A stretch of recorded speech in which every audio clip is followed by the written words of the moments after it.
Bonjour à tous, c'est Nikola Tesla. Aujourd'hui un petit tuto flash sur de nouvelles améliorations de la V11 au niveau de l'écran. On se retrouve tout de suite.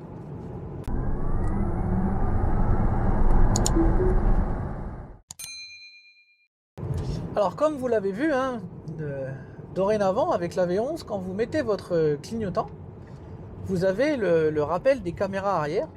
Donc c'est super pratique, en plus on peut l'enlever très facilement. Sauf que là, maintenant, je ne peux plus remettre la caméra, je suis embêté. Et en fait, très récemment a été rajouté sur l'écran, ça m'a été dit par plusieurs abonnés, et on avait remarqué aussi ça avec Théo, c'est que si on reclique sur la flèche du clignotant, la caméra réapparaît.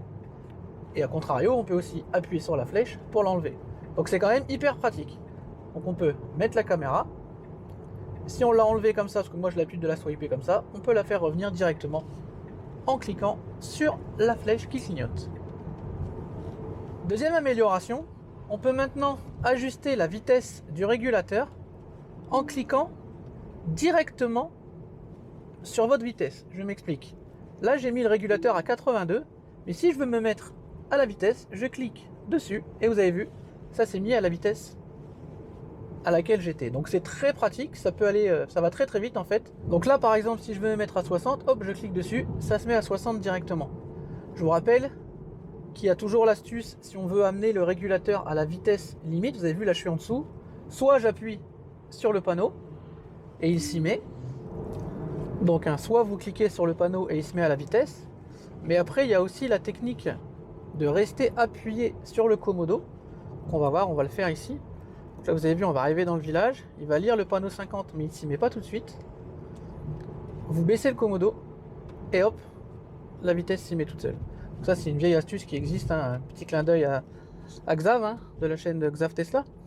Mais voilà, donc c'est nouveauté par rapport à la V11 et même aux dernières versions de la V11, c'est que maintenant, si je descends ma vitesse, que je mets le régule, vous avez vu, il se met à 50, mais si jamais je voulais me rouler à 39 ou 40, hop, je clique dessus, il s'y met directement.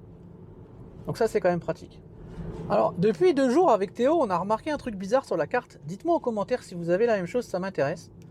On a remarqué que les axes les plus importants, national et autoroute, etc., maintenant apparaissaient dans une couleur différente sur la carte. Je m'explique, on le verra peut-être mieux comme ça. Vous voyez, en fait, la couleur est beaucoup plus claire. Si on zoome, on voit vraiment une différence entre cet axe-là et les autres axes.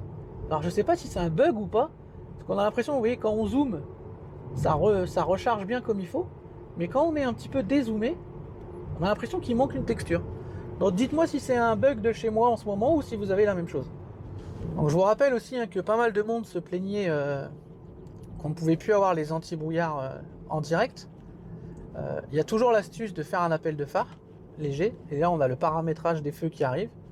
Mais dorénavant, on a une nouvelle fonctionnalité, et on va se retrouver tout de suite dans le noir, et je vous montre comment ça marche. Alors maintenant, en fait, quand vos feux sont allumés, donc parce que voilà, ils sont en mode automatique, il fait nuit ou des choses comme ça, que vous avez les icônes de feu ici, vous pouvez maintenant cliquer directement dessus et le paramétrage des feux apparaît. Donc c'est pas rien, vous pouvez le faire disparaître comme ça, mais quand on clique dessus, ils apparaissent. Alors quand on clique, ça referme pas le menu. Par contre, quand on le descend, il est fermé. Donc voilà, vous roulez, il fait un peu nuit, mais la nappe de brouillard arrive. Pas besoin de faire un appel de phare parce qu'il y en a, il y a des personnes que ça dérangeait de faire un petit. Je peux comprendre s'il y a des voitures en face. Moi personnellement, j'attendais qu'il n'y ait personne, mais parfois on n'a pas le choix. Là, il suffit juste de cliquer ici et on accède au menu des anti-brouillards directement et même des feux de façon générale. Donc c'est quand même assez pratique. Donc en fait, pour résumer, on a eu 3 nouveaux endroits où on peut cliquer. On a les feux, on a le petit icône du clignotant. Alors ça marche des deux côtés. On peut faire afficher ou disparaître la caméra. Et on a maintenant l'icône de vitesse quand on est en régulateur ou en autopilote. Quand on clique sur l'icône de vitesse, la vitesse s'adapte directement. Donc voilà en résumé les 3 petites fonctions qu'il y a eu actuellement. Donc voilà, c'était un tuto très flash cette fois-ci. Donc merci à tous de l'avoir suivi. À très bientôt pour d'autres vidéos et d'autres tutos sur la chaîne Nikola Tesla.